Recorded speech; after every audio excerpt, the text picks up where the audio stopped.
No jantar de aniversário do meu neto, encontrei meu lugar, do lado de fora, perto da lixeira. Meu filho sorriu com desprezo e disse: "Achei que você se sentiria mais à vontade longe da mesa principal." Fiquei em silêncio, peguei meu presente e saí sem dizer uma palavra. Minutos depois, ele ficou pálido e gritou. Existem momentos na vida que funcionam como um espelho cruel, desses que mostram não apenas quem você é, mas quem você se tornou aos olhos de quem deveria te amar. O meu espelho chegou numa sexta-feira de março, no aniversário de 7 anos do Miguel, meu neto, mas não chegou embrulhado em papel colorido. Chegou na forma de uma cadeira plástica branca, posicionada estrategicamente ao lado das lixeiras do quintal. Meu nome é Dalva. Tenho 68 anos, mãos calejadas de 4 décadas costurando sonhos alheios, e um coração que, até aquele dia, ainda acreditava que família era sagrado. Que bobagem, não é? A gente passa a vida inteira construindo castelos para os filhos morarem, e quando percebe, está dormindo do lado de fora, no frio, enquanto eles trancam as portas por dentro. Mas deixa eu te contar direito. Deixa eu te mostrar como uma festa de criança pode destruir o que restava da sua dignidade. E como, às vezes, é preciso perder tudo para finalmente enxergar quem realmente importa. Cheguei na casa do Ricardo, meu filho, às 5 da tarde. Pontual, como sempre fui. Trazia comigo uma caixa de presente embrulhada em papel craft, amarrada com barbante rústico. Dentro, um relógio de bolso que encontrei num antiquário da Rua da Consolação. Paguei R$ 3.200. Uma fortuna? Talvez, mas era de 1920, dourado, com engrenagens à mostra. O tipo de coisa que se passa de avô para neto, entende? O tipo de presente que diz: você faz parte de uma história maior que você mesmo. O portão estava aberto. Balões laranjas e vermelhos, as cores favoritas do Miguel, balançavam presos na cerca. Ouvia risadas vindas do quintal. Aquele som que deveria me aquecer o peito. Mas quando entrei, algo estava errado. Senti no ar. Sabe quando você chega num lugar e as pessoas param de falar? Não todas de uma vez. É mais sutil. Uma pausa aqui, um olhar desviado ali. Fabiana, minha nora, veio me receber. Salto alto, calça de linho bege, blusa de seda. Sempre impecável, sempre fria.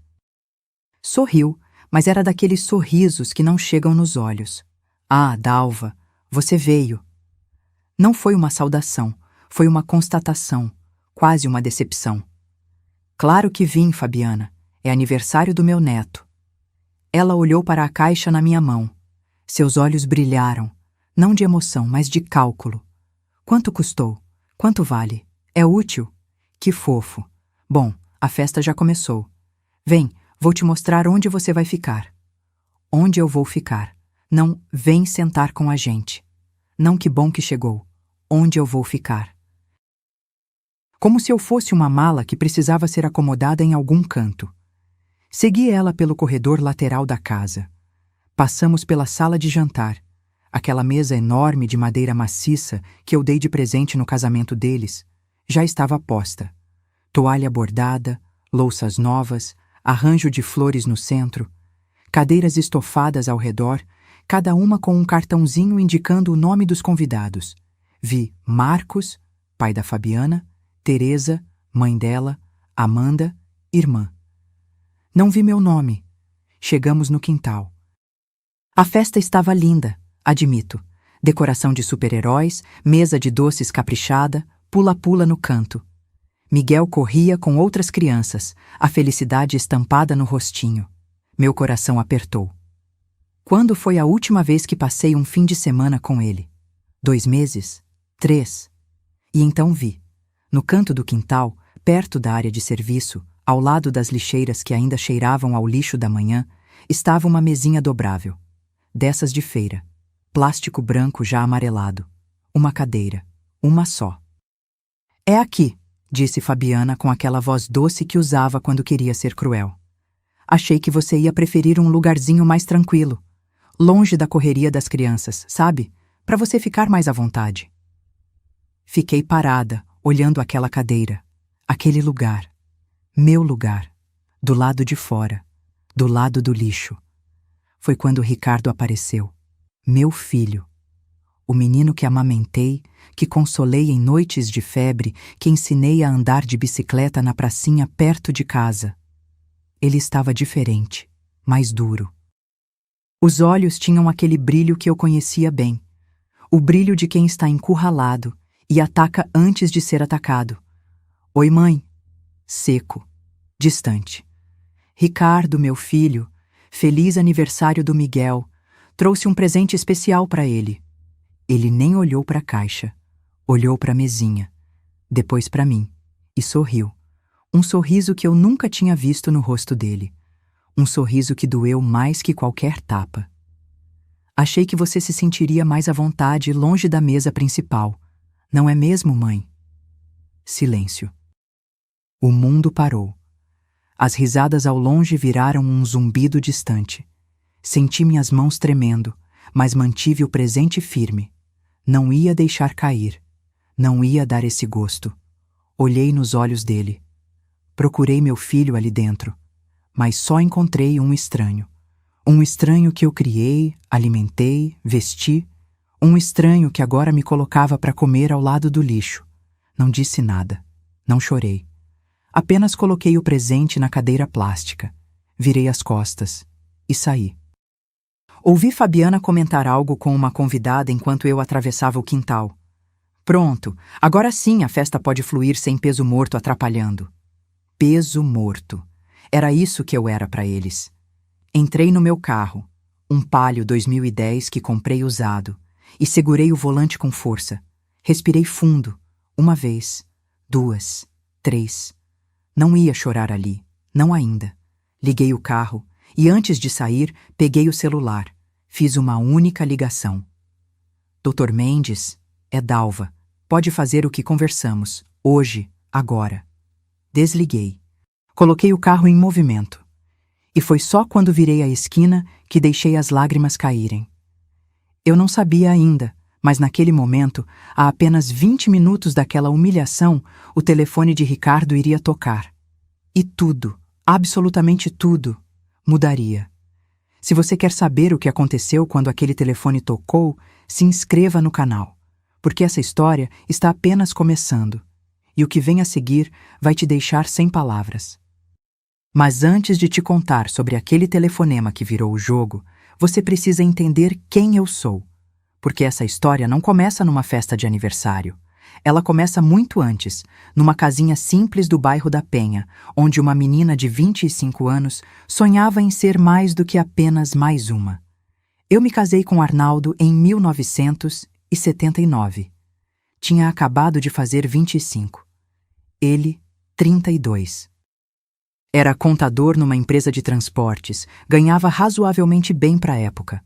Mas eu tinha outros planos. Não queria depender de ninguém, nem do marido, por mais que amasse ele. Minha mãe tinha me ensinado a costurar quando eu tinha 12 anos. Dizia que mulher precisava ter uma profissão nas mãos, porque marido era igual emprego, podia acabar a qualquer momento. Ela estava mais certa do que imaginava.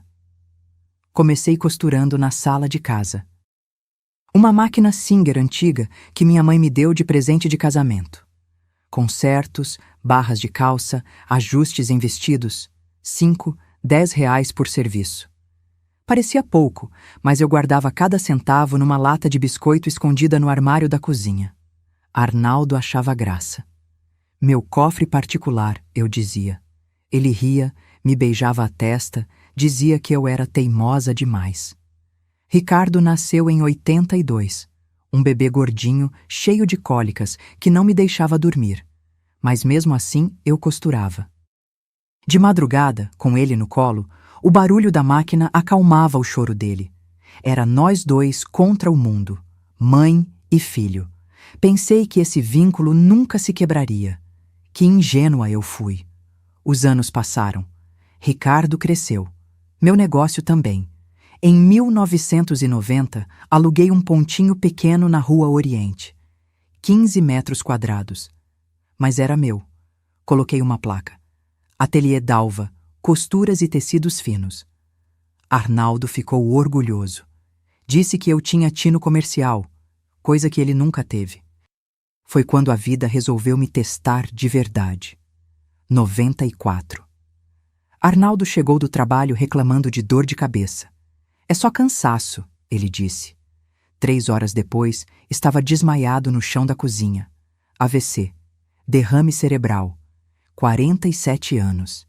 Ele sobreviveu. Mas o Arnaldo que voltou do hospital não era mais o mesmo. Metade do corpo paralisado. Fala arrastada. Precisava de ajuda para tudo. Banho, comida, remédios. Ricardo tinha 12 anos e não sabia como lidar com aquilo. Via o pai assim e fugia para a rua, para os videogames, para qualquer lugar que não fosse casa. Eu não podia fugir. Tinha que cuidar do marido, criar o filho e ainda fazer o dinheiro entrar. Sabe o que fiz? Trabalhei que nem condenada, das 6 da manhã até meia-noite.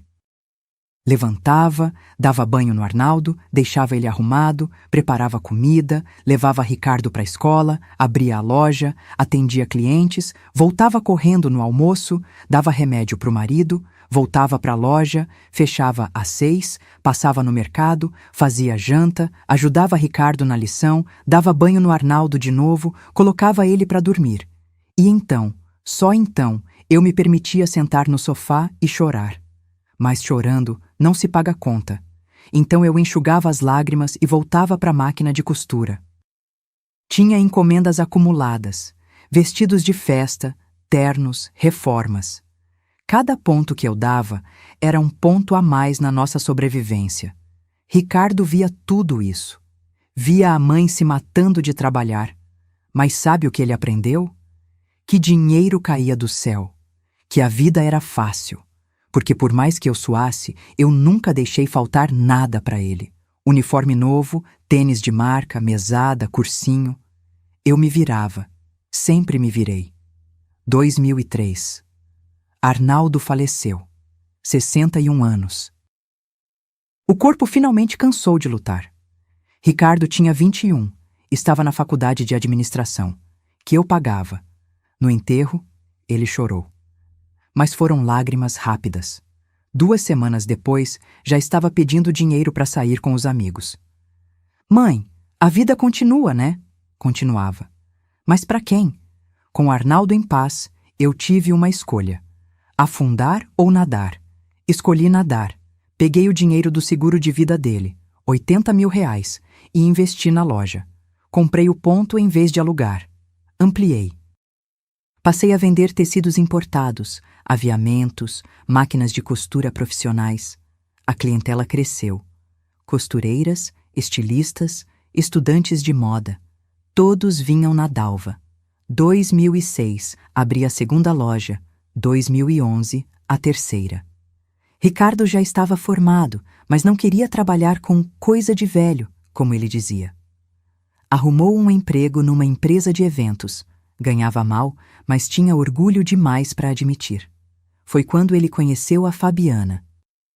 Ela trabalhava num posto de gasolina, no caixa. Bonita, esperta, sabia sorrir na hora certa. Ricardo se apaixonou, ou melhor, se iludiu. Porque Fabiana não se apaixonou por ele. Se apaixonou pelo que ela achou que ele tinha. 3 lojas? A mãe deve ser rica. Foi isso que ela pensou. E não estava completamente errada. Casaram em 2015. Eu paguei a festa. R$50 mil. Ricardo queria impressionar os amigos. Fabiana queria impressionar a família dela. Eu só queria ver meu filho feliz. Que idiota, não é? Miguel nasceu em 2018. Meu primeiro e único neto. Quando peguei ele no colo pela primeira vez, senti algo se acender dentro de mim. Uma segunda chance. De amar. De ser amada. De construir algo verdadeiro. Mas Fabiana tinha outros planos. Desde o começo, ela deixou claro. Miguel era filho dela, não neto meu. Eu podia visitar, mas com hora marcada. Podia dar presentes, mas nada exagerado. Podia ajudar financeiramente. Isso ela aceitava muito bem. E eu ajudei. Paguei o apartamento deles como presente de casamento. 220 mil reais. Ajudei com as despesas do parto, do enxoval, da babá. Quando o Ricardo perdeu o emprego e ficou 4 meses desempregado, fui eu quem segurou as pontas. 10 mil por mês direto na conta dele. Ele dizia que era empréstimo. Nunca devolveu 1 centavo. Arnaldo tinha razão sobre mim. Eu era teimosa demais. Teimosa em acreditar que amor compra amor, que sacrifício gera gratidão, que família é para sempre. Mas naquele dia, sentada na cadeira de plástico ao lado das lixeiras, eu finalmente entendi. Eu tinha construído um império de tecidos e linhas, mas tinha perdido o único tecido que importava, o que me conectava ao meu filho. E o pior, ele nem percebeu quando cortou a última linha. Mas como eu te disse, aquele telefonema estava prestes a mudar tudo. Sabe qual é o problema de amar demais? É que a gente vira cega. Não é cegueira de uma vez, não. É gradual. Uma pontinha de poeira aqui, um cisco ali.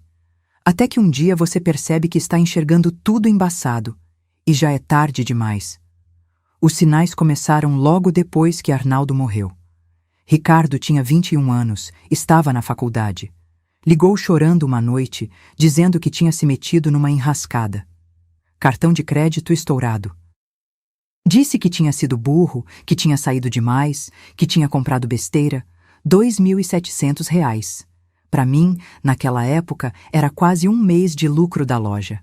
Mas era meu filho, meu único filho. Não se preocupa, mãe paga, eu disse. E paguei. 6 meses depois, a história se repetiu. Dessa vez eram 4 mil, depois 7 mil, depois 12 mil. Sempre a mesma desculpa. Mãe, eu aprendi a lição. Dessa vez não vai mais acontecer. Mas acontecia, e eu pagava. Quando ele se formou, em 2005, pensei que as coisas iam mudar. Ele ia arrumar um emprego bom, ia crescer, ia amadurecer. Arrumou emprego sim, numa empresa de eventos. Salário inicial, R$ 2.500. Ele morava sozinho num apartamento que eu ajudei a alugar. 1.200 de aluguel, mais condomínio, luz, água, internet, comida. As contas não fechavam. Mas Ricardo tinha orgulho demais para admitir que o salário não dava. Então, ele esticava.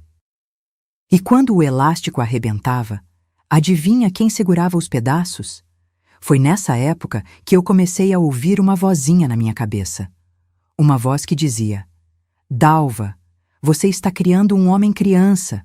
Você está ensinando ele que pode falhar porque você sempre vai estar lá para limpar a bagunça. Mas eu ignorei essa voz.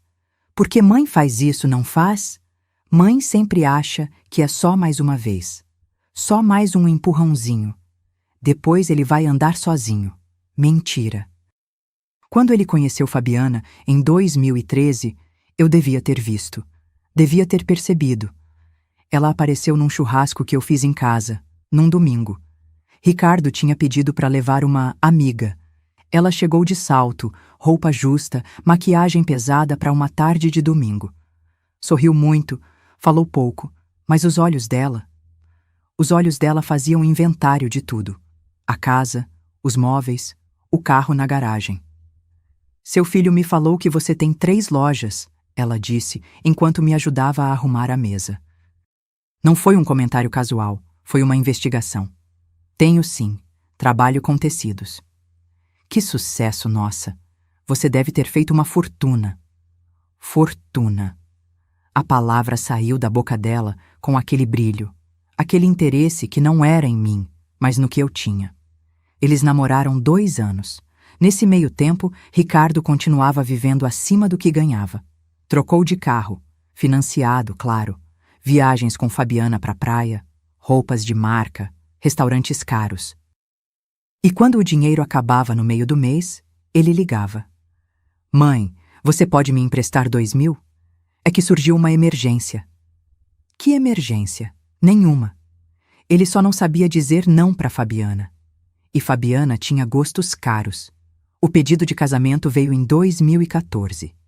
Ele chegou em casa, animado, segurando uma caixinha de veludo. Aliança de ouro branco com 3 diamantinhos. Mãe, eu pedi ela em casamento. Ela disse sim. Meu coração deveria ter explodido de alegria, não é? Mas tudo que eu senti foi um aperto, um pressentimento. Mas engoli seco e sorri. Que maravilha, meu filho. Parabéns. Mãe, a gente queria fazer uma festa bonita. Você acha que dá para ajudar? Ajudar, sempre ajudar. A festa custou R$ 50.000. Eu paguei tudo. Buffet, decoração, convites, fotógrafo, vestido da noiva. 12.000 só no vestido. Fabiana escolheu um modelo importado. Disse que era o dia mais importante da vida dela, que precisava estar perfeita. No dia do casamento, enquanto eu a via entrando na igreja de braço com o pai, pensei: essa menina vai fazer meu filho feliz. Queria tanto acreditar nisso. O apartamento veio como presente de casamento. R$ 220.000. 2 quartos no Tatuapé, numa região boa. Ricardo ficou radiante. Fabiana me abraçou, disse que eu era a melhor sogra do mundo. Mas o abraço dela era frio, calculado.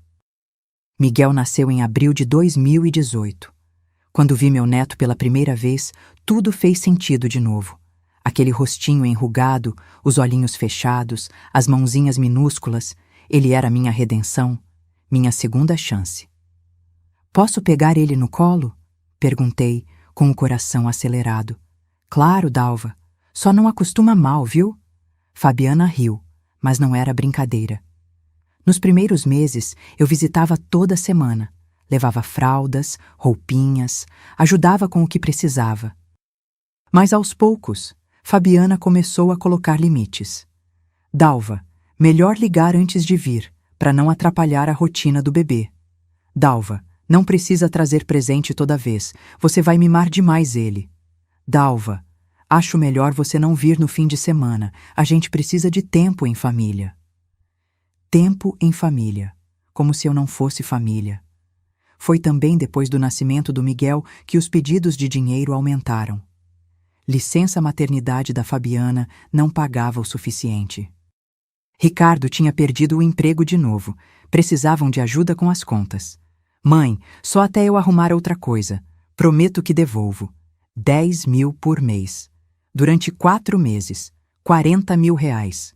Nunca vi a cor desse dinheiro de volta. Quando Ricardo finalmente arrumou o emprego, pensei que ia melhorar. Mas não melhorou. As visitas continuaram escassas. Eu ligava, ele dizia que estava ocupado. Eu sugeria almoçar juntos, ele tinha compromisso. Eu perguntava sobre o Miguel, ele respondia com monossílabos. E Fabiana? Fabiana estava sempre cansada demais para receber visitas. Até que veio a gota d'água antes da festa. 2 meses antes daquele aniversário maldito. Ricardo me ligou. Voz nervosa, apressada. Mãe, preciso de R$ 120.000. Quase caí da cadeira. Como assim, Ricardo? Pra quê? É uma oportunidade de investimento. Um amigo meu está abrindo uma empresa e se eu entrar agora como sócio, vou ter retorno garantido. Mãe, é minha chance de crescer. R$ 120.000. Não era pouco, mas era meu filho. E ele parecia tão convicto, tão esperançoso. Transferi o dinheiro. Assinei um documento que ele trouxe, dizendo que era empréstimo familiar. 3 meses depois, quando perguntei sobre o investimento, ele desconversou. 6 meses depois, admitiu. A empresa nunca existiu.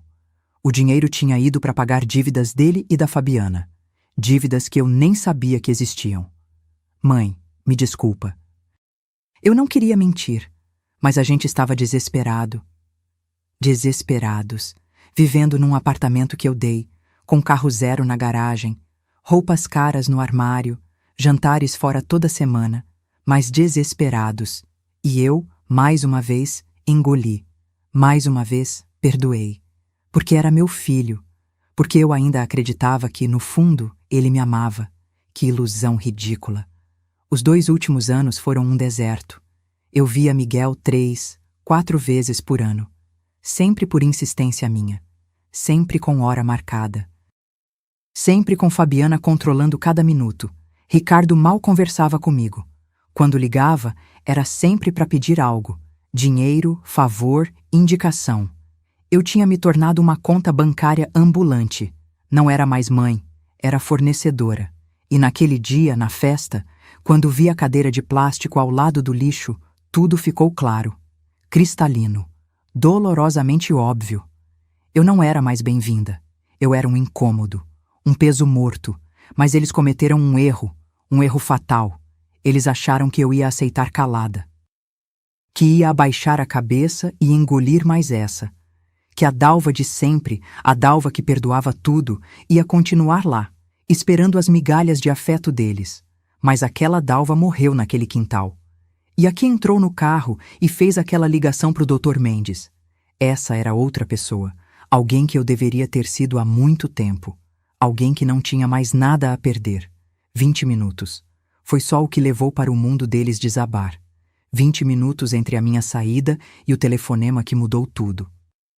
Mas antes de te contar sobre isso, você precisa entender o que estava acontecendo naquela festa enquanto eu dirigia pelas ruas com os olhos marejados. Porque, veja bem, eu não sabia na época. Só descobri depois, quando juntei os pedaços. Quando o Dr. Mendes me contou. Quando Ricardo, desesperado, admitiu tudo. Enquanto eu dirigia, tremendo, com as mãos geladas no volante do meu Palio velho, Fabiana estava no quintal servindo bolo, sorrindo, radiante. Finalmente tinha conseguido o que queria, uma festa sem a sogra atrapalhando. Gente, vamos cantar parabéns? Ela anunciou batendo palmas. As crianças correram para a mesa. Miguel estava no centro, com uma coroa de papel na cabeça, olhinhos brilhando. Ricardo estava ao lado dele, mas parecia distante, inquieto. Pegava o celular, olhava a tela, guardava de novo. Amor, relaxa, Fabiana sussurrou, apertando o braço dele. Ela já foi embora. Agora a gente pode aproveitar. Mas Ricardo não conseguia relaxar, porque no fundo, muito no fundo, ele sabia. Sabia que tinha cruzado uma linha, que tinha feito algo imperdoável.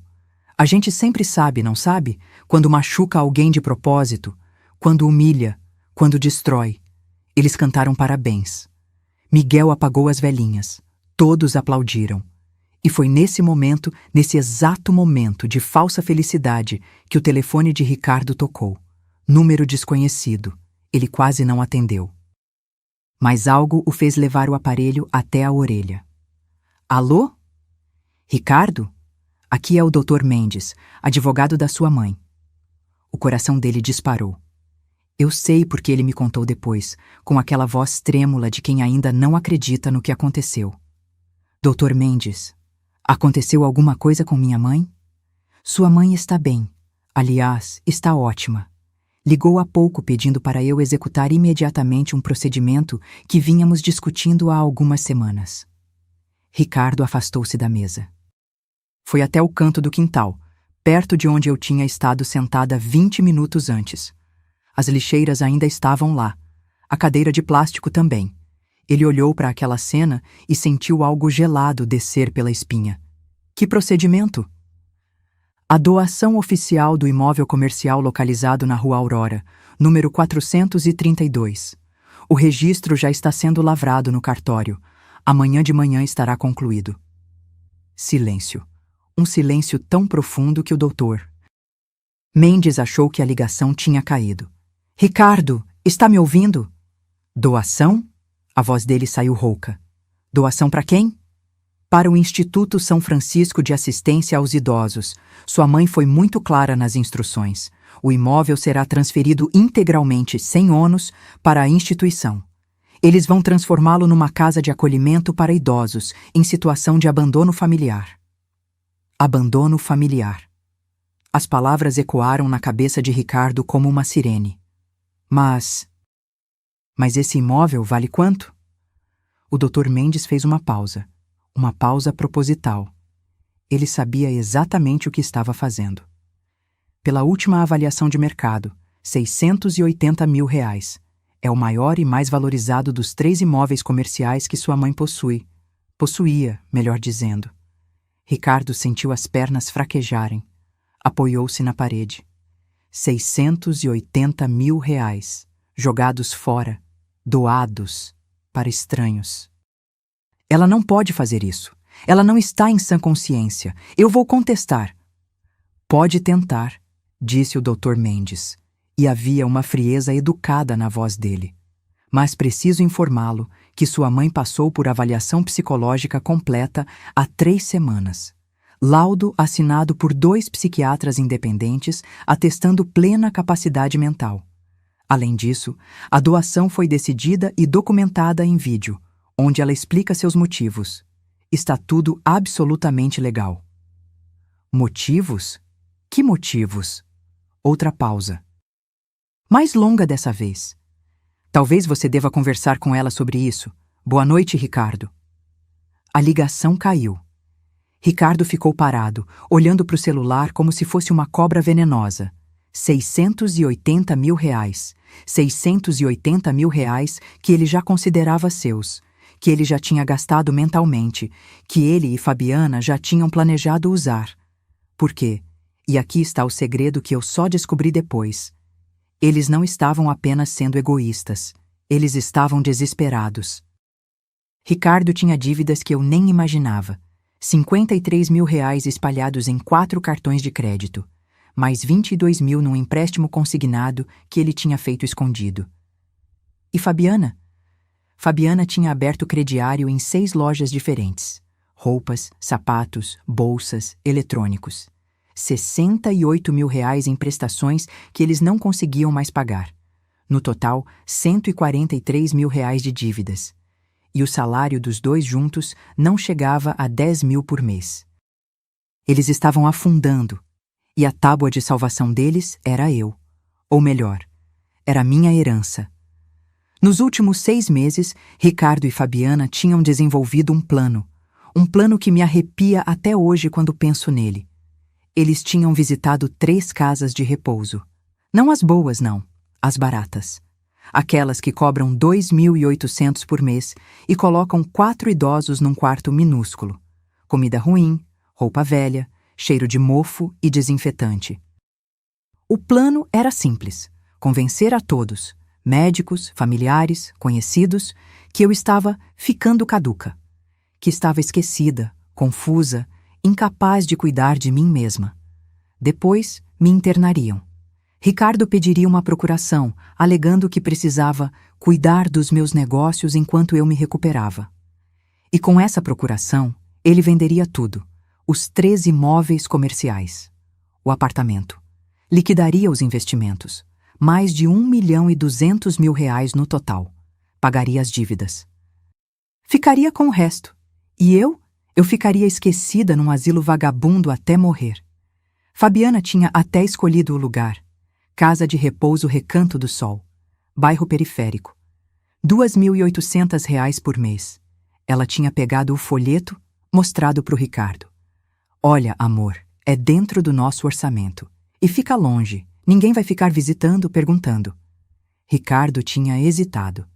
Por um momento, um único momento, sua consciência tinha gritado. Mas Fabiana tinha sido persuasiva. Seu filho, ela vai ficar bem cuidada, e a gente finalmente vai poder respirar, pagar nossas contas, dar uma vida melhor pro Miguel. Você não quer isso? Uma vida melhor pro seu filho? E ele tinha cedido, porque é mais fácil ser covarde quando alguém te dá uma desculpa bonita. A humilhação na festa. Aquilo não foi acaso, foi proposital, foi o primeiro passo. Mostrar aos convidados que eu estava estranha, deslocada, não estava mais bem. Plantar a semente. Para que depois, quando começassem a falar em me internar, as pessoas dissessem: "Ah, sim, eu vi na festa do neto, ela realmente estava fora do normal." Mas eles subestimaram uma coisa. Me subestimaram. Quando Ricardo desligou o telefone, Fabiana veio correndo até ele. Quem era?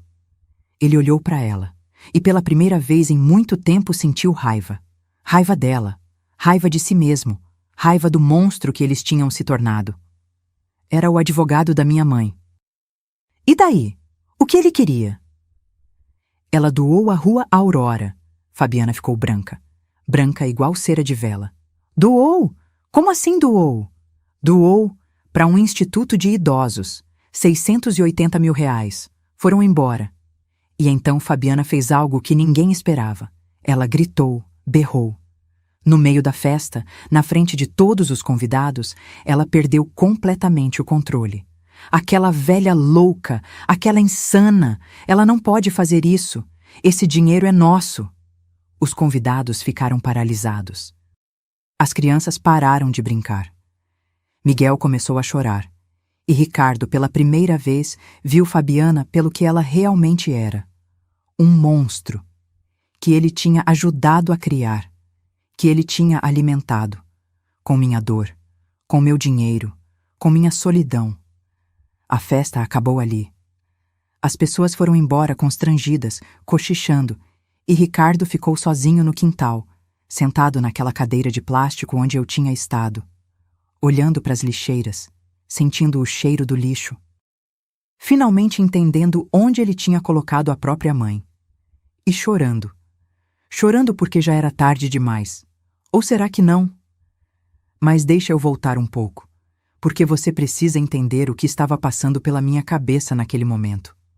O que me levou a fazer aquela ligação. O que transformou a Dalva, que sempre perdoava, na Dalva, que finalmente reagiu. Quando entrei no carro, não saí dirigindo imediatamente. Fiquei ali, parada, com as mãos no volante, olhando para o retrovisor.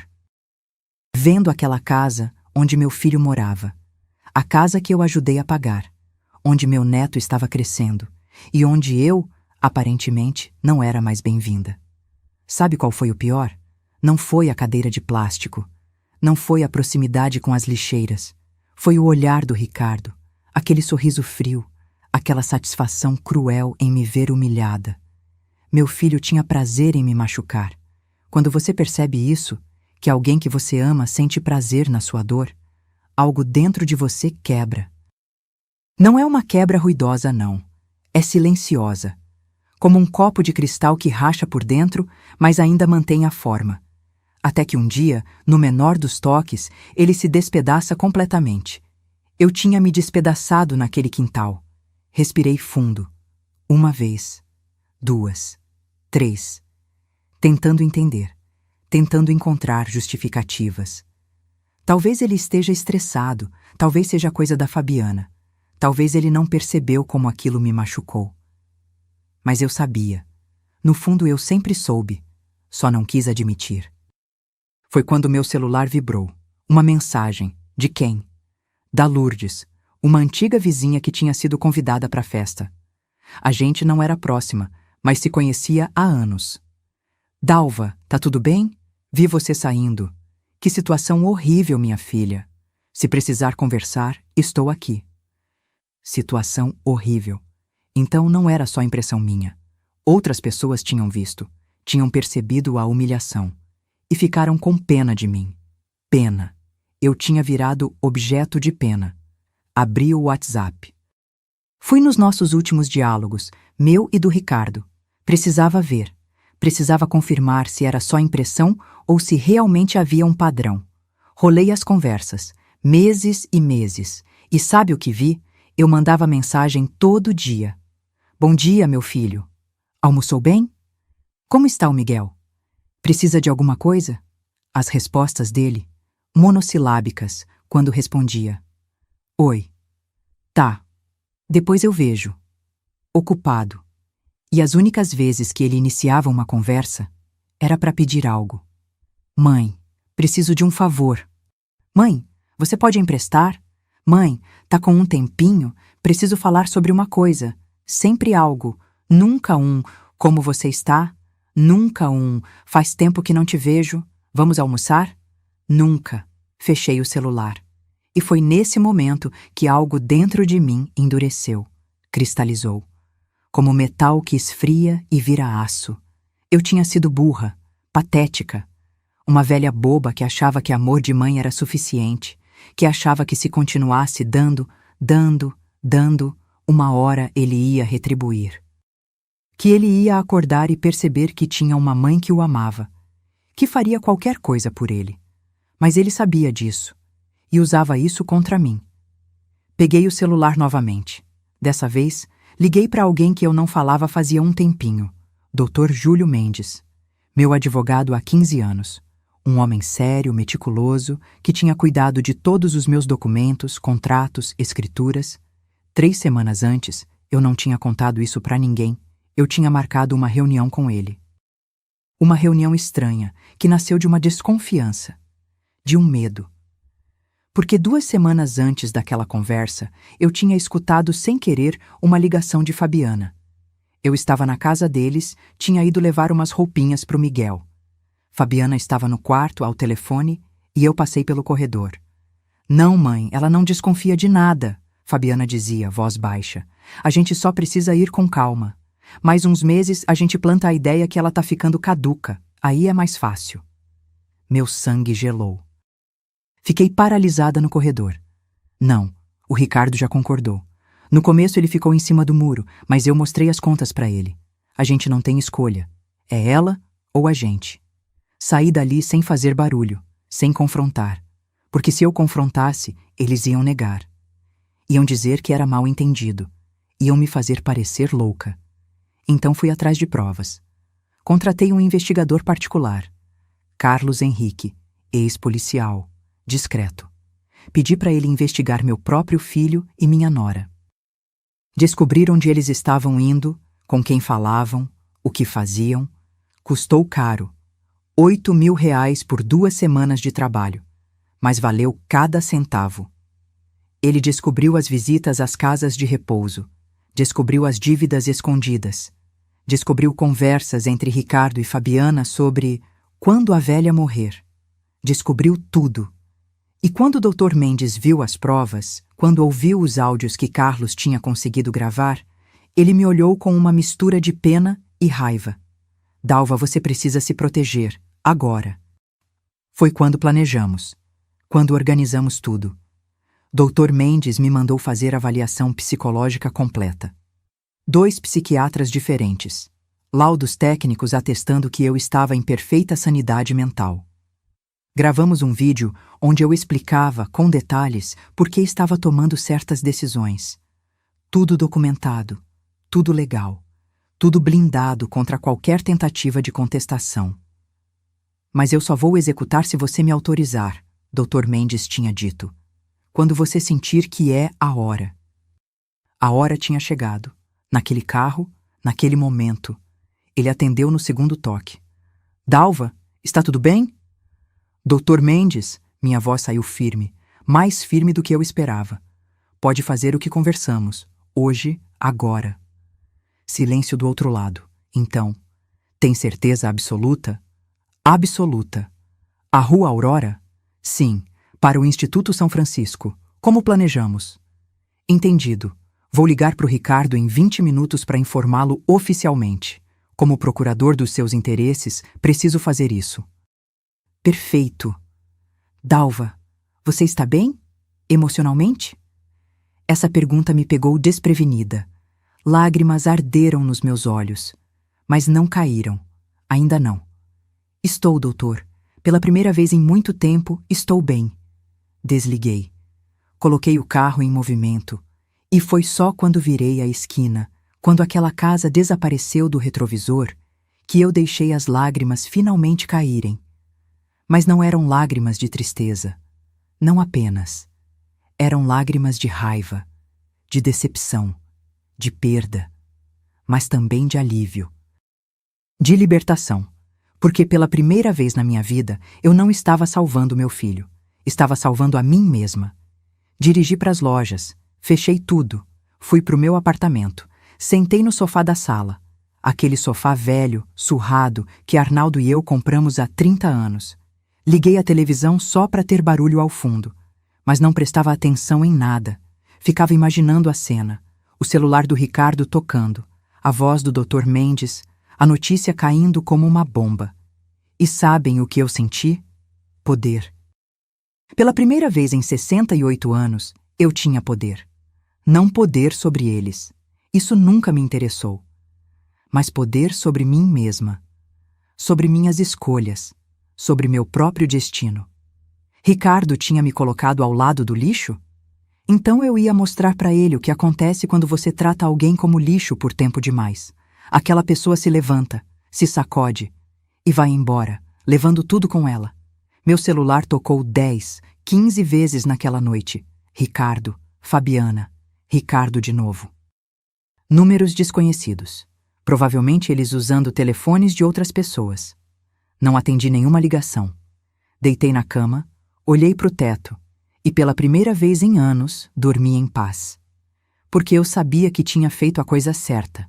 Finalmente. Aguardando seu ok para continuar com a parte 6, tentar novamente, ok. Parte 6, a ligação que mudou tudo. Os 3 dias seguintes foram de silêncio. Um silêncio pesado, denso, como aquele que vem antes da tempestade. Meu celular continuava tocando. Mensagens se acumulavam, mas eu não respondia, não lia, não dava satisfação, porque eu não devia satisfação a ninguém. Dr. Mendes me ligou na segunda-feira de manhã. Dalva, o registro está concluído. O imóvel da Rua Aurora agora pertence oficialmente ao Instituto São Francisco, irreversível. Ótimo. Ricardo tentou me ligar 7 vezes ontem. Deixou mensagens dizendo que vai contestar judicialmente. Deixa ele tentar. Ele não vai conseguir. Tudo está blindado. Mas... Posso te fazer uma pergunta? Claro. Como você está se sentindo? Parei para pensar. Como eu estava me sentindo? Triste? Sim. Aliviada? Também. Arrependida? Nem um pouco. Estou me sentindo livre, doutor. Ele riu do outro lado. Um riso baixo, de compreensão.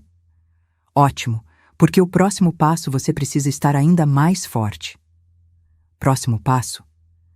Vamos reorganizar todo o resto do seu patrimônio, exatamente como conversamos, mas isso vai doer neles ainda mais. Você tem certeza que quer continuar? Fechei os olhos, respirei fundo. Vi a imagem daquela cadeira de plástico. Senti o cheiro do lixo. Ouvi o riso de Fabiana chamando-me de peso morto. Absoluta certeza. Então vamos nos encontrar amanhã, 10 horas no meu escritório. Traga todos os documentos que te pedi. Na terça-feira, fui até o escritório do Dr. Mendes. Fica num prédio comercial no centro, 8º andar. Uma sala discreta, com estantes de madeira cheias de livros de direito, uma mesa de mogno, poltronas de couro. Ele me recebeu com um café já pronto. Senta, Dalva, vamos resolver isso direito. Passamos 3 horas naquele escritório. Ele foi me explicando cada passo, cada decisão, cada consequência. E conforme ele falava, eu ia entendendo que não estava apenas protegendo meu patrimônio. Estava protegendo meu neto. Estava garantindo que o dinheiro pelo qual trabalhei 40 anos não ia ser desperdiçado por um filho ingrato e uma nora manipuladora. Primeiro, disse Dr. Mendes, colocando uma pasta na minha frente. Os 2 imóveis comerciais restantes, Rua Jacinto e Avenida Angélica. Valor total aproximado, R$410 mil. O que o senhor sugere? Trust irrevogável em nome do Miguel. Ele só pode acessar quando completar 25 anos. Até lá, os aluguéis desses imóveis vão para uma conta bloqueada que só ele pode movimentar na maioridade. E se o Ricardo tentar mexer? Não vai conseguir. Trust é blindado. Nem você pode desfazer depois de assinado. É proteção máxima. Assinei os documentos. 2 imóveis. R$410 mil, salvos das mãos do meu filho. Segundo, continuou o Dr. Mendes, o apartamento onde você mora, avaliado em 320 mil. Esse eu quero ficar. Eu sei. Vamos fazer o seguinte, usufruto vitalício para você. Você mora lá, cuida, usa como quiser até o dia que morrer.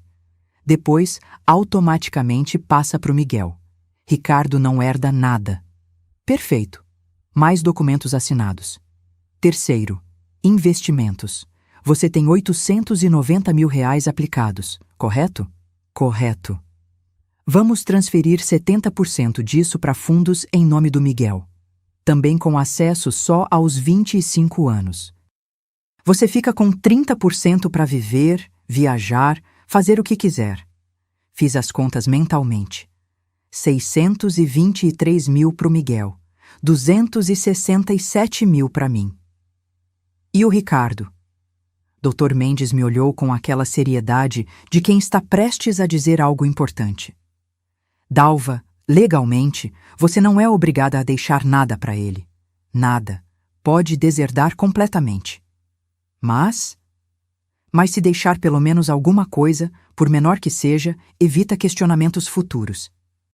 Mostra que você se lembrou dele, que não foi esquecimento nem incapacidade mental. Quanto o senhor sugere? 50 mil reais, em dinheiro, e os objetos pessoais do pai dele. Roupas, relógios, ferramentas, coisas sentimentais. 50 mil reais. Nada comparado ao que ele já tinha arrancado de mim ao longo dos anos. Mas era mais do que ele merecia. Fechado. E tem mais uma coisa. Dr. Mendes pegou outro documento. Você precisa fazer um testamento formal, explicando tudo, suas razões, suas decisões. Em vídeo também, para ficar registrado. Quando? Hoje mesmo, depois do almoço. Já marquei com o cartório. Saímos para almoçar num restaurante ali perto. Comida simples, arroz, feijão, bife. Mas eu mal conseguia comer. O estômago estava embrulhado. Não de medo, mas de antecipação. Porque eu sabia o que vinha a seguir. E sabia que não tinha volta. Às 3 da tarde, estávamos no cartório. Uma sala pequena com uma câmera montada num tripé. Doutor Mendes, eu, o tabelião e 2 testemunhas que nem me conheciam. Dona Dalva, disse o tabelião, um homem grisalho de uns 60 anos. A senhora vai falar livremente, explicar suas decisões. Pode começar quando quiser. A luz vermelha da câmera se acendeu. Olhei para a lente e comecei. Meu nome é Dalva Rodrigues da Silva. Tenho 68 anos. Estou em plena consciência, como atestam os laudos psicológicos que constam neste processo. E estou aqui para explicar por que estou reorganizando meu patrimônio da forma como estou fazendo. Minha voz estava firme. Surpreendentemente firme. Trabalhei 40 anos da minha vida. Costurei, vendi tecidos, construí 3 lojas do zero. Criei meu filho sozinha depois que meu marido ficou doente. Paguei dívidas dele. Paguei apartamento, paguei festa de casamento, paguei, sempre achando que estava investindo numa relação, que estava construindo uma família. Parei, respirei. Continuei. No aniversário de 7 anos do meu neto, meu único neto, fui colocada para sentar ao lado das lixeiras, numa cadeira de plástico, longe da mesa principal. Meu filho sorriu quando fez isso. Sorriu. Como se tivesse prazer em me humilhar. As lágrimas começaram a descer, mas eu não parei. Descobri que ele e a esposa planejavam me internar num asilo vagabundo, para pegar meu dinheiro, meus imóveis, tudo o que construí. Descobri que para eles eu não sou mãe. Sou uma conta bancária ambulante. Enxuguei as lágrimas com as costas da mão. Então decidi. Se eu sou apenas dinheiro para os olhos deles, que seja. Mas esse dinheiro não vai para as mãos deles, vai para o meu neto, vai para instituições que cuidam de pessoas como eu, idosas, abandonadas, esquecidas. Vai para qualquer lugar, menos para quem me tratou como lixo. Olhei diretamente para a câmera, firme, decidida. Ricardo, meu filho, se você está vendo isso, saiba, eu te amei, te amo ainda. Mas amor não é se deixar pisar. Amor não é aceitar humilhação.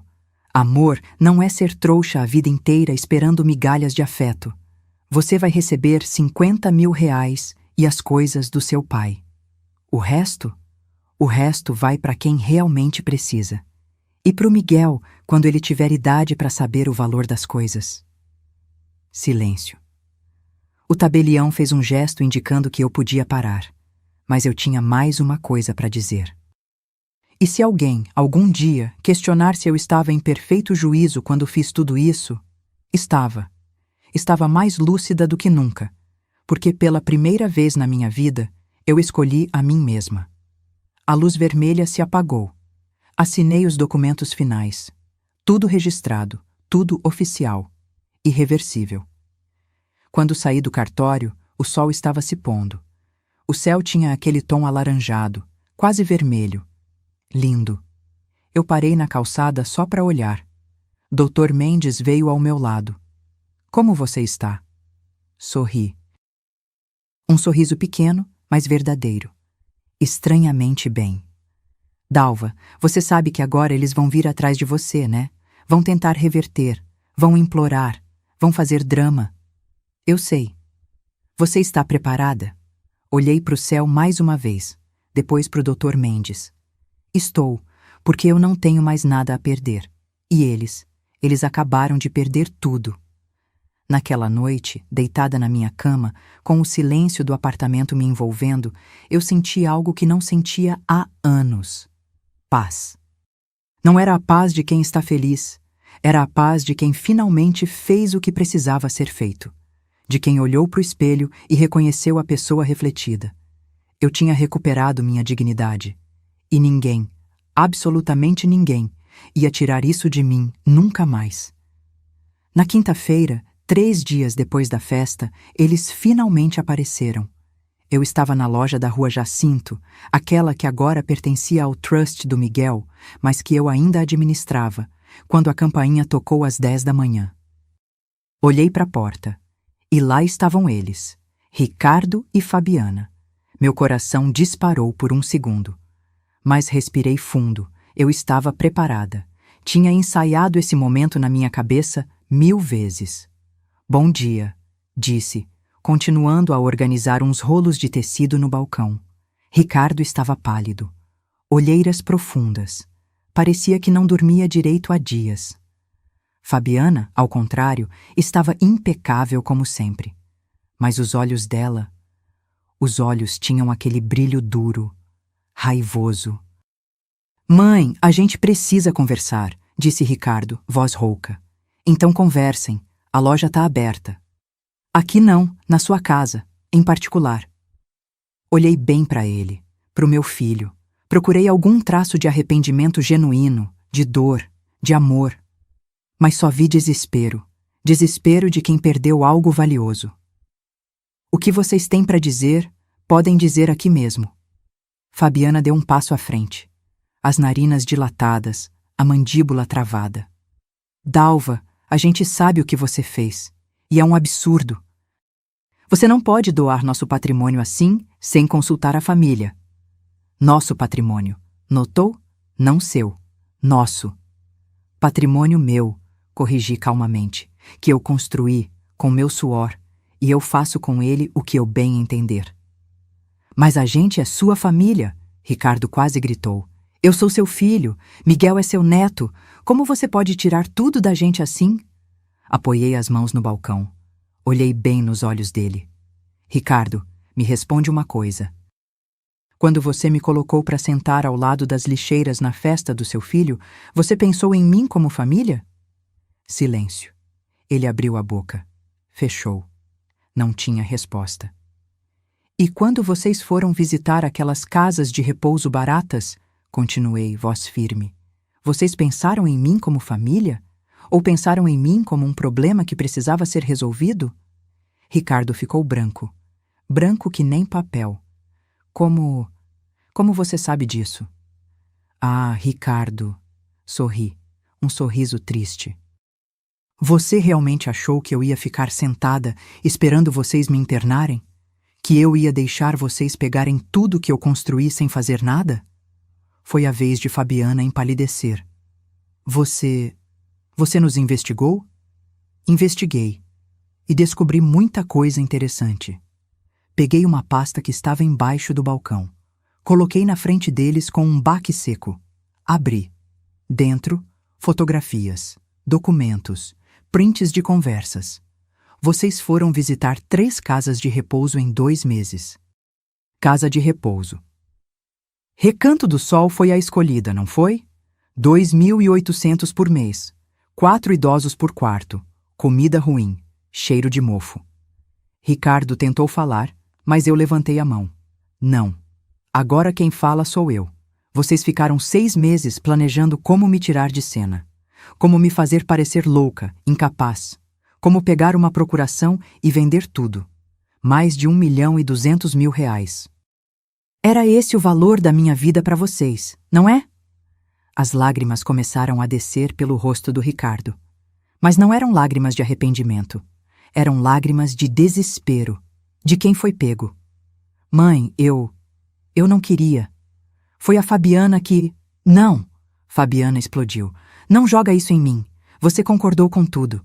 Você assinou os papéis das casas de repouso. Você foi junto nas visitas.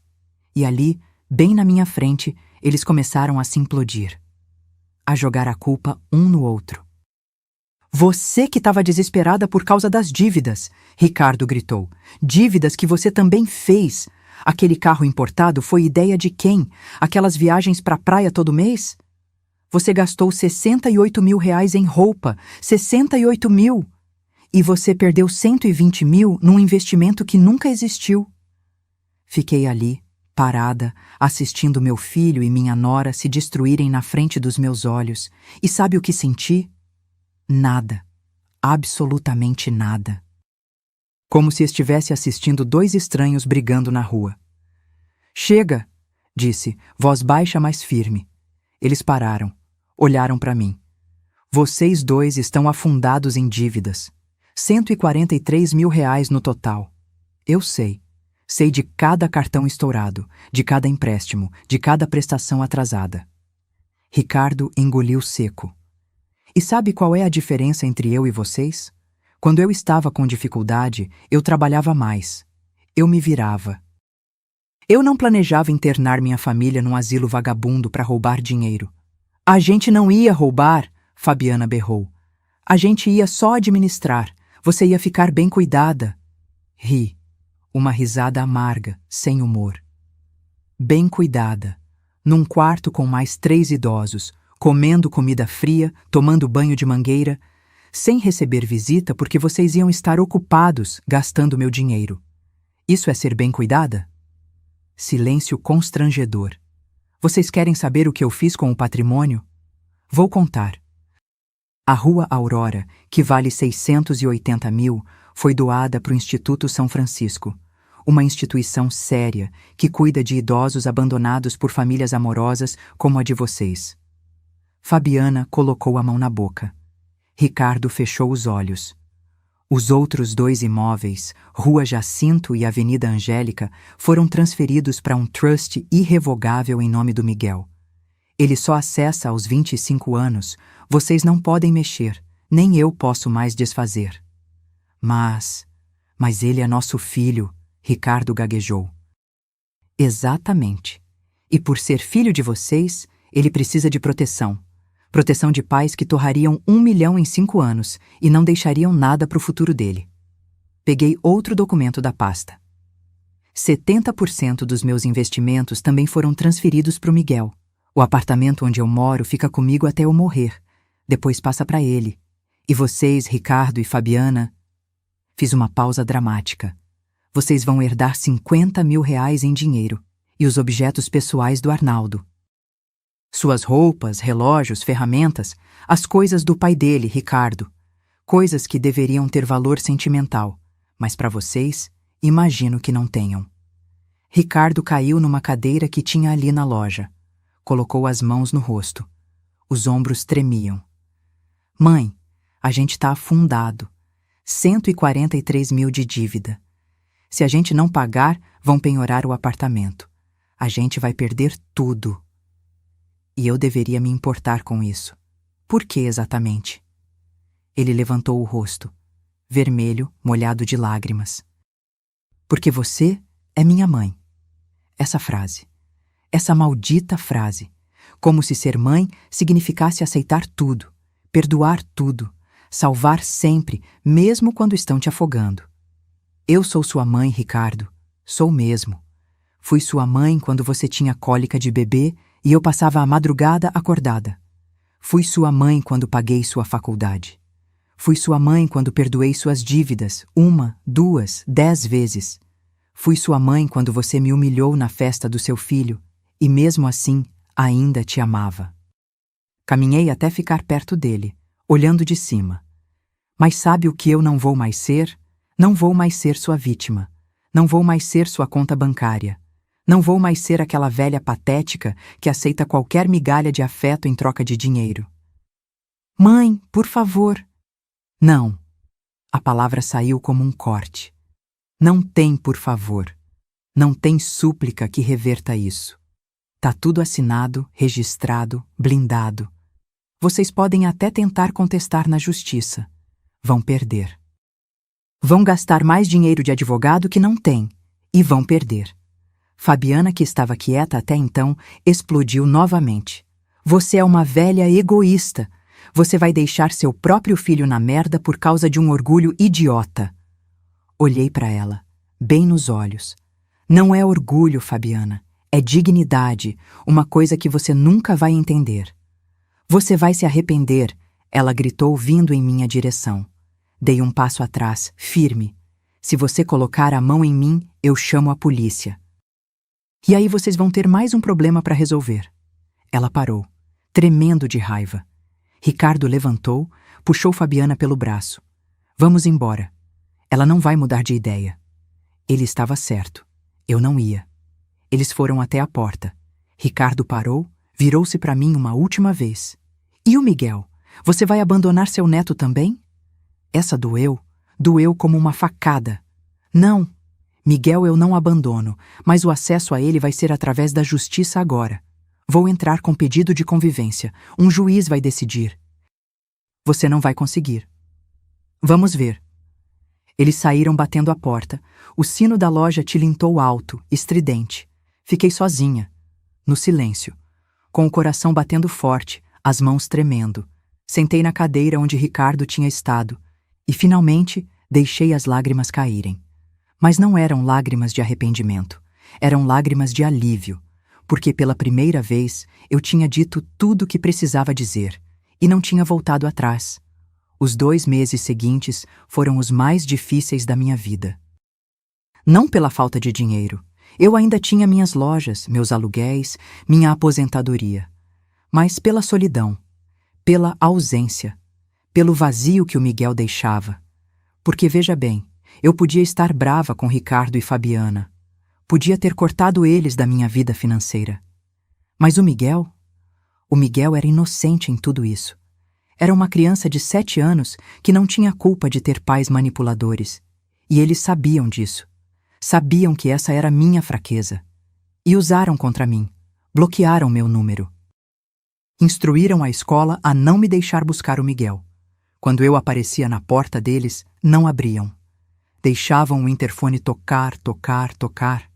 E eu ali, parada que nem idiota, apertando o botão, sabendo que eles estavam lá dentro, ouvindo.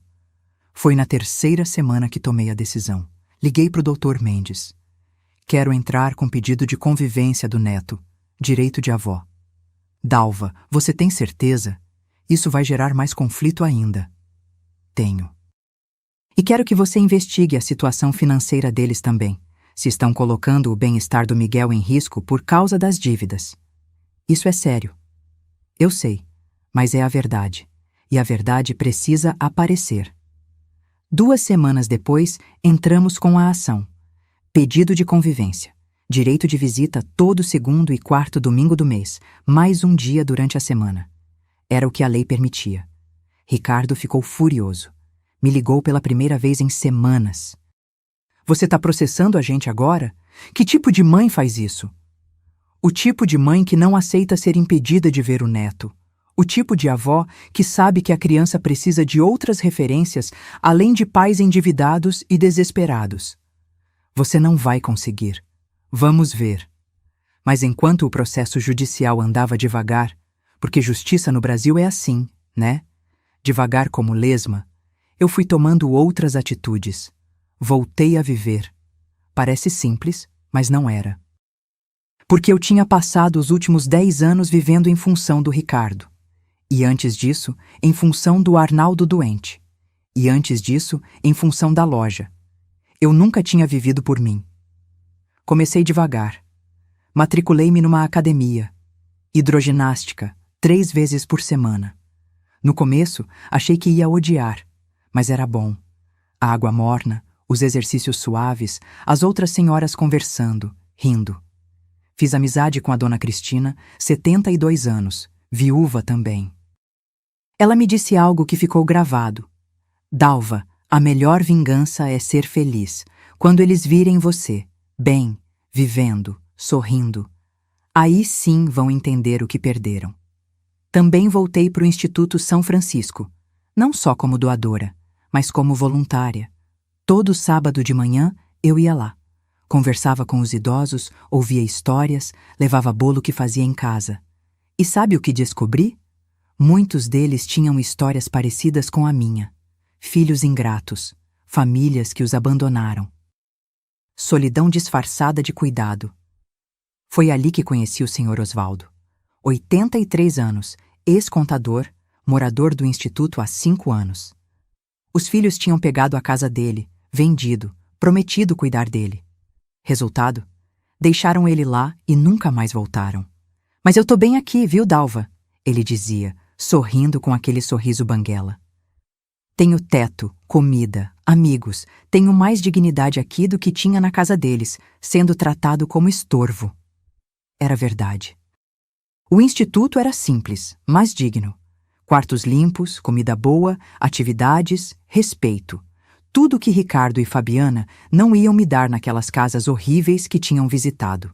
Um dia, conversando com a diretora do instituto, Dona Marília, ela me disse: Dalva, aquele imóvel que você doou vai mudar a vida de muita gente. A gente está reformando, vai virar um anexo. Mais 20 vagas, 20 idosos que vão ter um lugar digno para viver. Meus olhos encheram de lágrimas. Lágrimas boas dessa vez. É pouco perto do que vocês fazem. Não, minha filha, é muito, porque vem do coração, e a gente sente isso. Foi também nessa época que comecei a viajar. Nada extravagante. Passeios de um dia com o pessoal da hidroginástica. Fomos para Campos do Jordão num sábado. Outro dia, praias do litoral norte.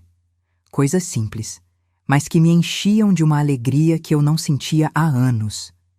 Comprei roupas novas, não porque precisava impressionar alguém, mas porque eu merecia. Cortei o cabelo diferente.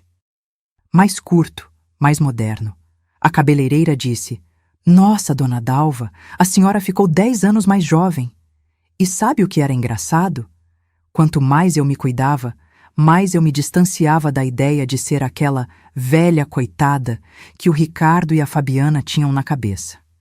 Eu não era coitada. Era uma mulher independente, de 68 anos, dona de um patrimônio que ela mesma construiu. O processo judicial levou 3 meses.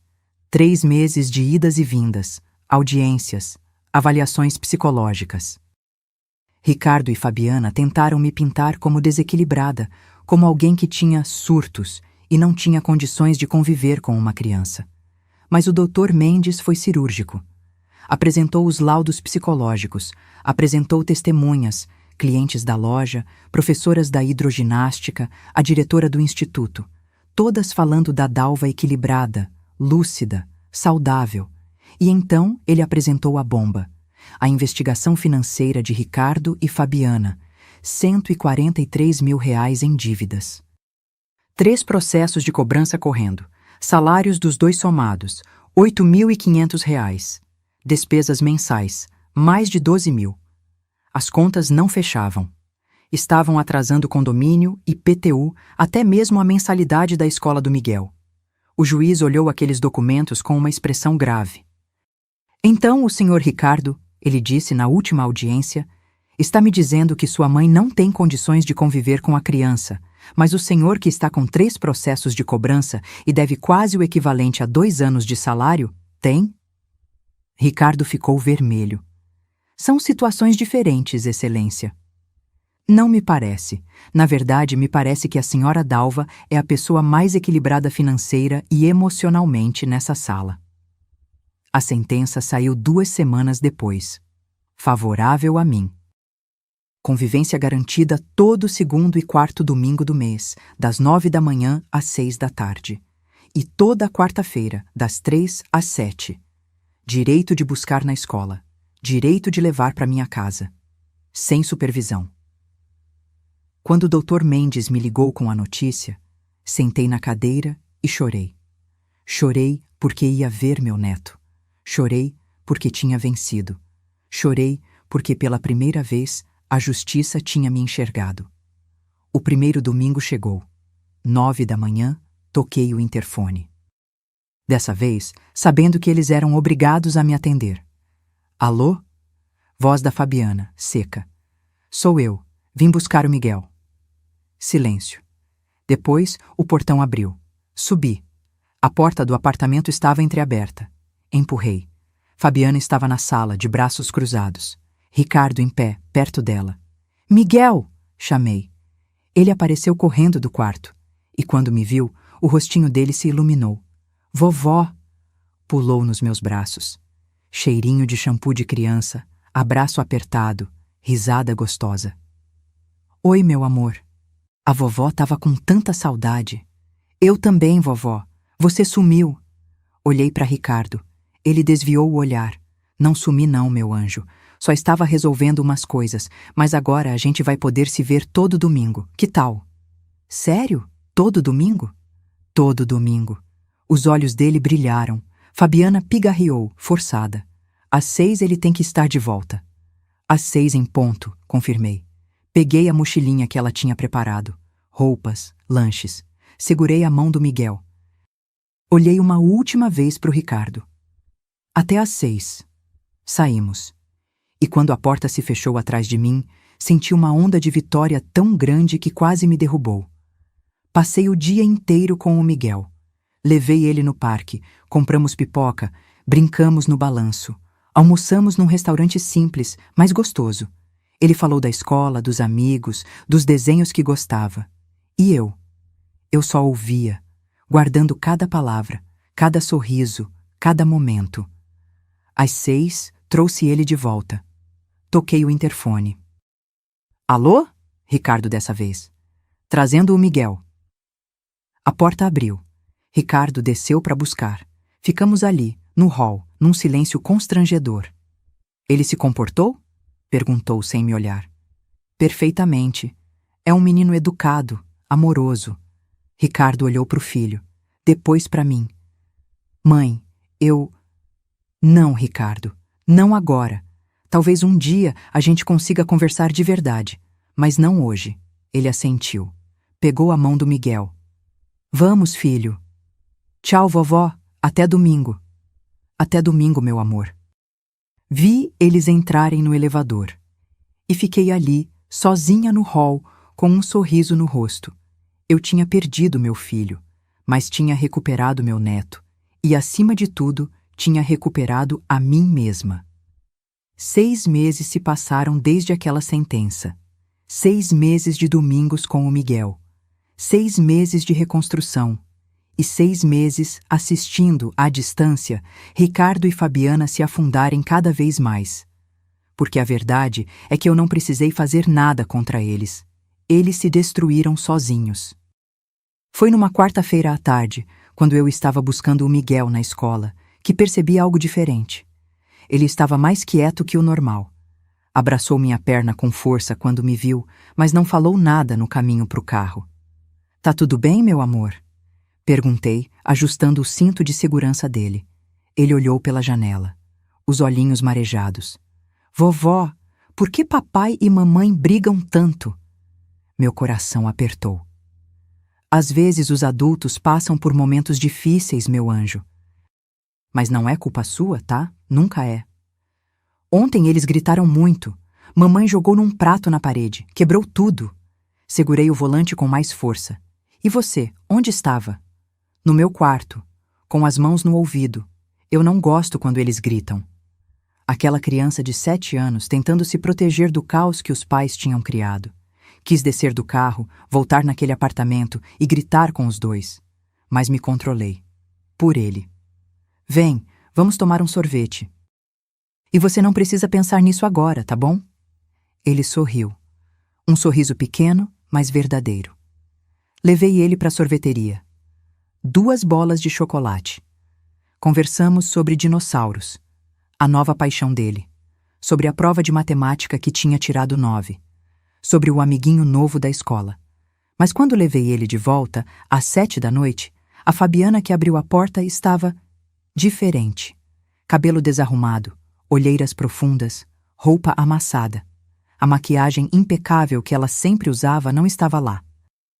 Pontual como sempre, ela disse com um sarcasmo amargo. Como combinado. Miguel entrou correndo. Fabiana ficou na porta me encarando. Você tá feliz, né? Vendo a gente se afundar. Não, Fabiana. Eu não fico feliz vendo ninguém se afundar. Muito menos quando isso afeta meu neto. Ah, poupa. Você planejou tudo isso, nos deixar sem nada. Eu não deixei vocês sem nada. Vocês mesmos se colocaram nessa situação. Ela deu uma risada sem humor. Você não entende. Você tem suas lojinhas, seu apartamento, sua vidinha. A gente tem contas, cobranças, processos. Mês que vem vão penhorar o apartamento. A gente vai ter que sair daqui. Senti um frio na espinha. Não por eles, mas pelo Miguel. E vão para onde? Não sei. Casa da minha mãe, talvez, num quartinho minúsculo, com o Miguel dormindo na sala. Ela queria despertar pena.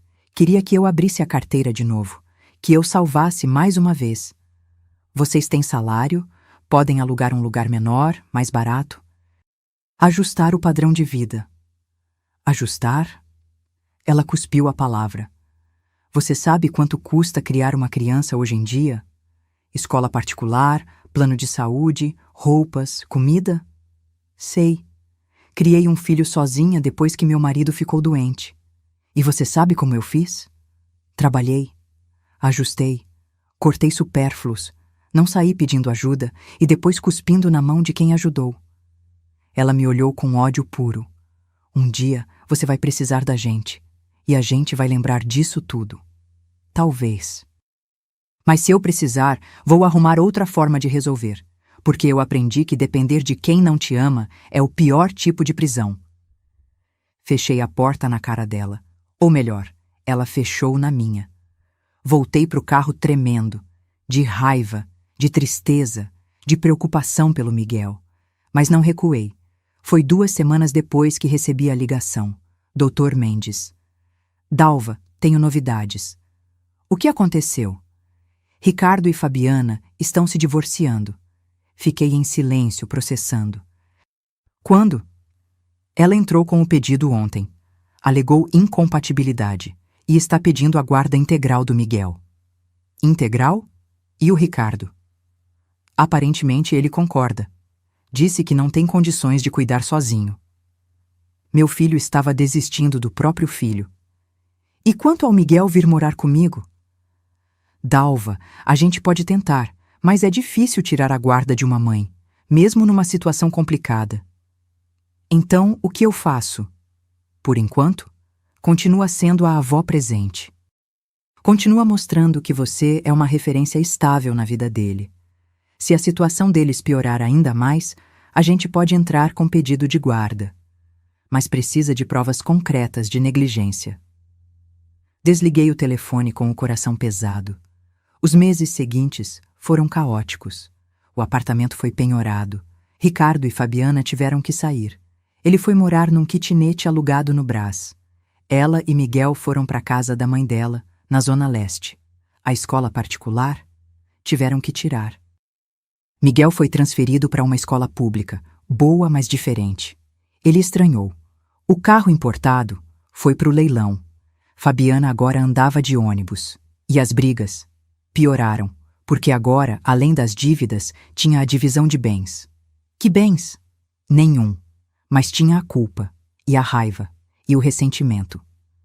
Ricardo começou a beber. Nada demais, mas o suficiente para aparecer nas visitas com hálito de cerveja. Fabiana começou a trabalhar num call center ganhando 2.300 por mês. E o Miguel? O Miguel ficou no meio do fogo cruzado. Foi numa quarta-feira, 4 meses depois do divórcio, que aconteceu. Busquei o Miguel na escola. Ele entrou no carro e começou a chorar. Não aquele choro de criança que quer alguma coisa. Era um choro profundo, dolorido. Parei o carro no acostamento. Me virei para ele. O que foi, meu amor? Me conta.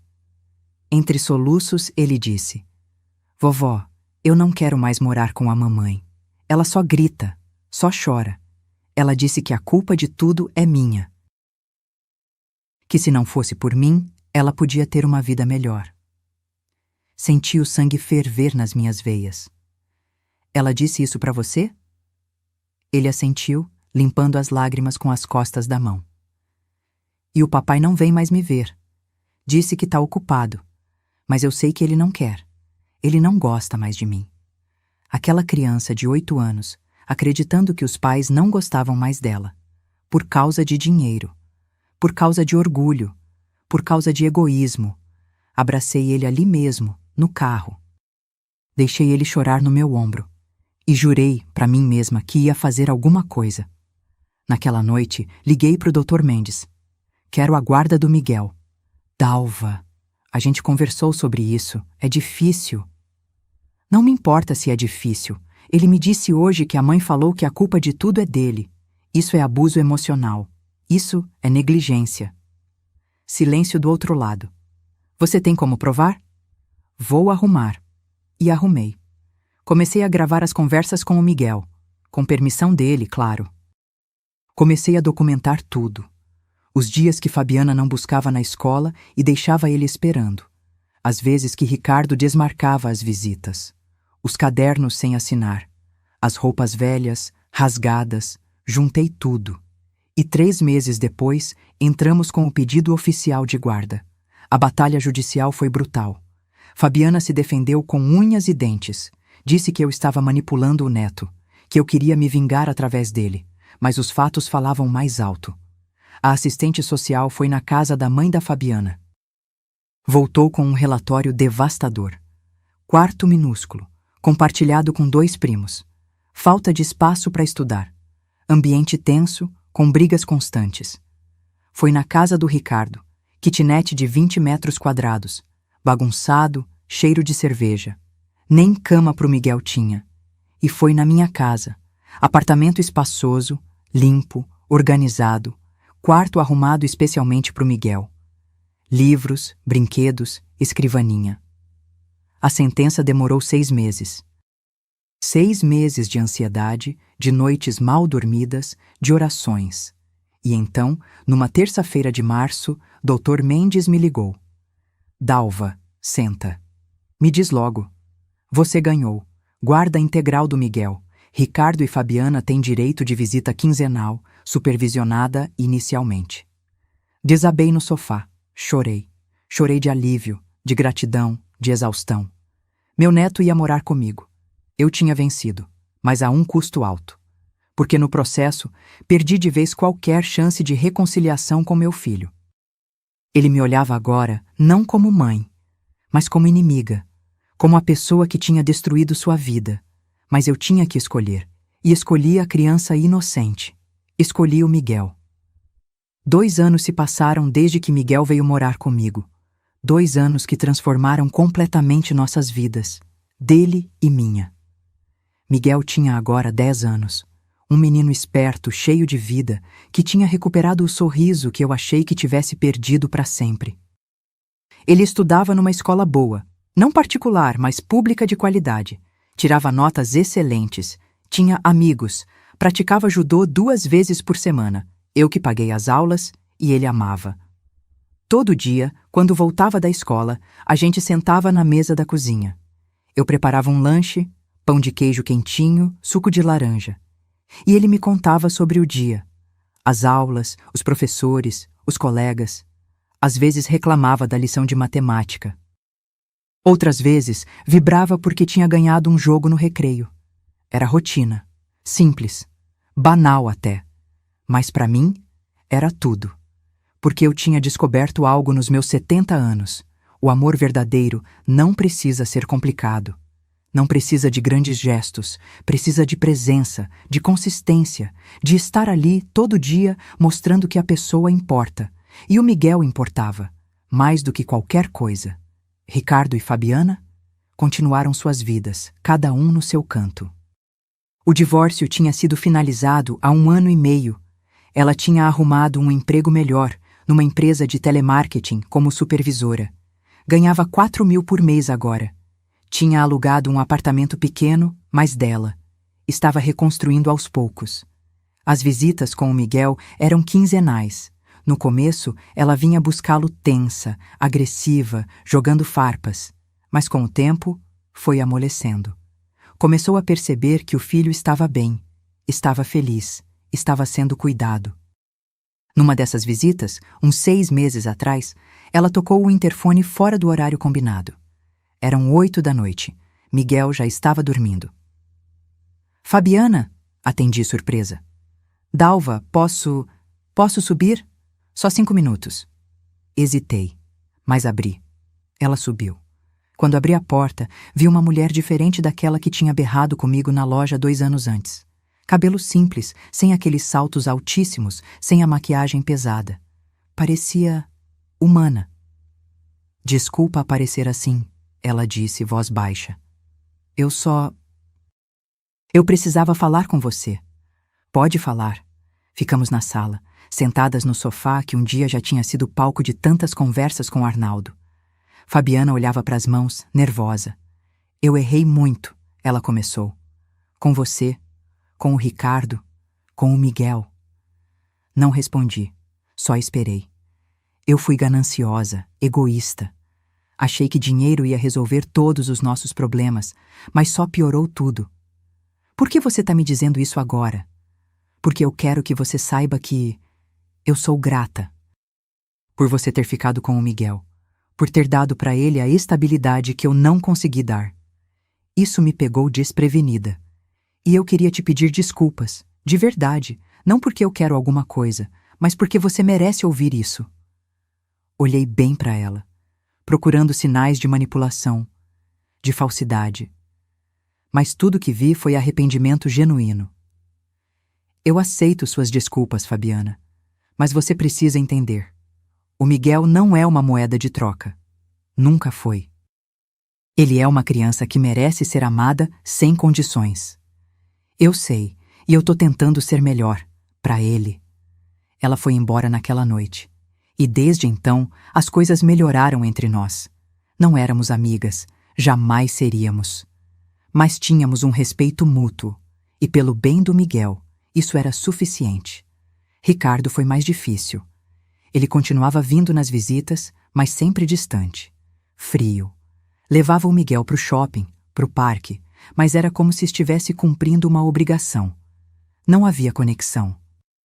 Miguel percebia e sofria com isso.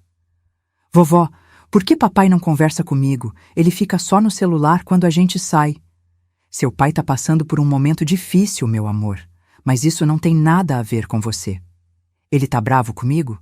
Não, filho, ele tá bravo com ele mesmo. Foi num sábado, há 3 meses, que tudo mudou. Ricardo tocou o interfone para buscar o Miguel.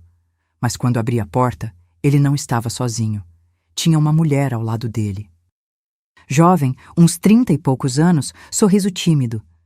Mãe, essa é a Patrícia, minha namorada. Fiquei surpresa, mas cumprimentei educadamente. Prazer, Patrícia. O prazer é meu, dona Dalva. O Ricardo fala muito da senhora. Fala?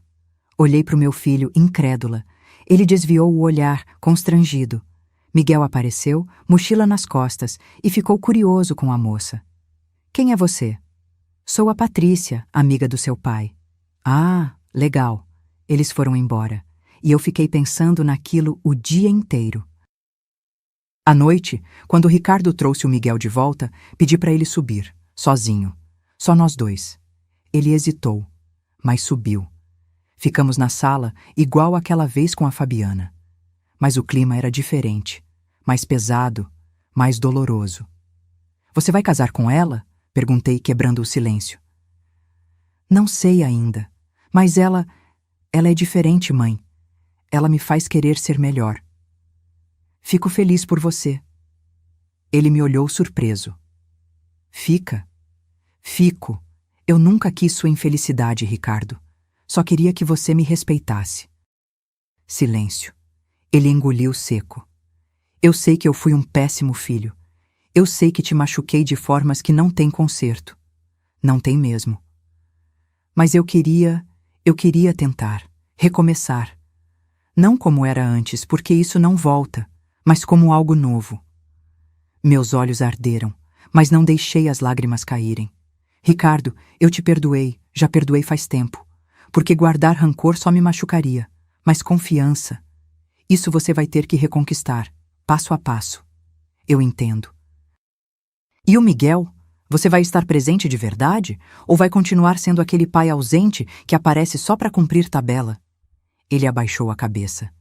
Eu quero estar presente, mas eu tenho medo. Medo de quê?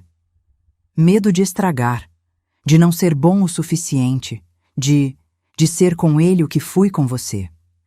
E ali, naquele momento, vi meu filho pela primeira vez em anos. Não o homem manipulador e ganancioso, mas o menino inseguro que eu tinha criado. O menino que nunca tinha aprendido a lidar com o fracasso, porque eu sempre o protegi dele. Você vai errar, Ricardo, isso é garantido, mas o que importa é se você vai aprender com os erros, se você vai levantar e tentar de novo, como você fez, como eu fiz. Ele foi embora naquela noite com os olhos vermelhos, mas também com algo diferente. Esperança, talvez. Os domingos seguintes foram melhores. Ricardo começou a chegar mais cedo. Começou a desligar o celular quando estava com o Miguel. Começou a perguntar sobre a escola, sobre o judô, sobre os amigos. E o Miguel? Começou a sorrir mais quando via o pai. Não era perfeito. Longe disso. Mas era um recomeço. Hoje, sentada aqui na varanda do meu apartamento, vendo o sol se pôr sobre São Paulo, penso em tudo que aconteceu, em tudo que perdi e em tudo que ganhei. Perdi dinheiro? Sim, 680 mil reais doados. 70% dos meus investimentos transferidos para o Miguel. Foi muito, mas não foi tudo. Perdi meu filho? Por um tempo, sim, mas estou reconstruindo essa relação. Devagar, com cuidado. Mas ganhei? Ah, ganhei tanto. Ganhei minha dignidade de volta. Ganhei o respeito por mim mesma. Ganhei a certeza de que não sou, e nunca fui, menos importante que qualquer outra pessoa. Ganhei uma rotina com meu neto que vale mais do que qualquer quantia em dinheiro. Ganhei amigos no instituto, na hidroginástica, na vida. Ganhei paz. Miguel chega correndo da cozinha, interrompendo meus pensamentos. Vovó, o jantar tá pronto. Você vem? Já vou, meu amor. Levanto. Minhas pernas reclamam. A idade não perdoa, mas estou bem. Estou inteira. Entramos na cozinha. A mesa está posta. Arroz, feijão, frango assado, salada. Simples, mas feito com carinho. Sentamos juntos. Fazemos a oração. Algo que retomei depois que o Miguel veio morar comigo. Obrigada, Senhor, por este alimento, por esta casa, por esta família.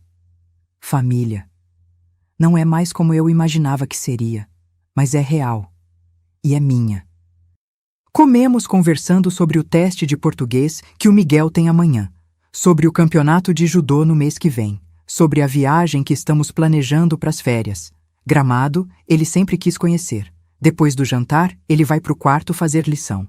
E eu vou lavar a louça, pensando em como a vida dá voltas estranhas. Aquela cadeira de plástico ao lado das lixeiras podia ter me destruído. Podia ter me quebrado de vez. Mas não quebrou, porque eu escolhi me levantar daquela cadeira. Escolhi sair daquele lugar. Escolhi não aceitar migalhas quando eu merecia o banquete inteiro. E hoje eu sei que meu lugar nunca foi ao lado do lixo. Nunca foi nas sobras, nunca foi nas margens. Meu lugar sempre foi aqui, no centro da minha própria vida, com as pessoas que realmente me amam, com a dignidade que eu mesma construí. E se há algo que eu aprendi nesses 70 anos, com erros, acertos, dores e alegrias, é isso. Nunca aceite menos do que você merece. Nunca. Porque no final, o que fica não é o dinheiro que você deu. Não são os sacrifícios que fez. É o respeito que você tem por si mesma. É a paz que você encontra quando olha no espelho. É saber que, Aconteça o que acontecer, você nunca vai se trair de novo. E isso não tem preço. 6 meses depois, o Instituto São Francisco inaugurou o anexo novo. 20 vagas, 20 idosos que agora têm um lar digno. Na placa da entrada, discretamente, está escrito: Ala Arnaldo Rodrigues da Silva, doação de Dalva Rodrigues. Ricardo e Patrícia se casaram numa cerimônia pequena. Eu fui. Miguel foi o pajem. Foi estranho, mas foi bom. Fabiana arrumou um namorado também. Um cara simples, operário, que trata ela com respeito. Ela parece mais leve agora. E eu continuo vivendo, cuidando das lojas. Já treinei uma gerente para assumir quando eu não puder mais. Viajando com o pessoal da hidroginástica. Sendo voluntária no instituto. E toda noite, antes de dormir, faço a mesma oração. Obrigada por ter me dado coragem de escolher a mim mesma. Obrigada por ter me mostrado que nunca é tarde para recomeçar. Porque não é. Nunca é. E você que está me ouvindo agora, qual é a sua história? Já se sentiu invisível na própria família? Já precisou escolher entre agradar os outros ou respeitar a si mesmo? Me conta nos comentários. De onde você está assistindo? Qual foi a parte que mais te tocou? E se essa história te emocionou, se te fez refletir, deixa aquele like, se inscreve no canal para continuar acompanhando histórias reais de vida como essa. Porque a gente precisa falar sobre essas coisas. Sobre dignidade, sobre amor próprio, sobre recomeços. Até a próxima história. E lembra, você sempre merece ser tratado com respeito. Sempre. Fim.